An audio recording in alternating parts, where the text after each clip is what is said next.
O'shalarni haqqilarga duo qilib qo'yamiz. Allohim o'zi mehriboningsan.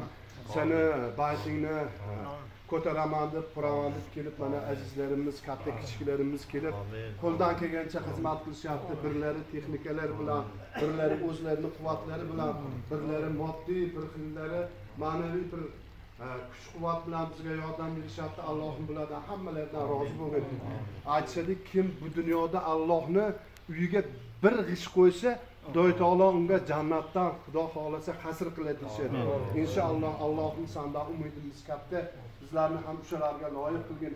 Allohim barchalarimizni iymonlarimizni salomatda qilgin.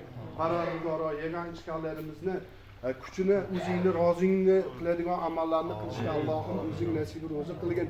Tez fursatda shu Parvardigoro yuzlarimizni yorug' qilib, masjidlarimizni bitirishligimizni Allohim o'zing madad bo'lgin. Allohumma solli ala sayyidina nabiyina Muhammadin fatihi bil haqqo val hadis siratakal mustaqim va ala ali haqqi qadrihi va miqdorihi azim.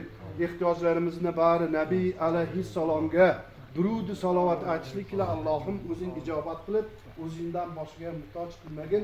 Qadamlaringizga hasanat, umrlaringizga barakot. Alloh rozi bo'lsin. Yoshang, siz ham qo'lingiz, oyoq qo'lingiz dard ko'rmasa sizni ham.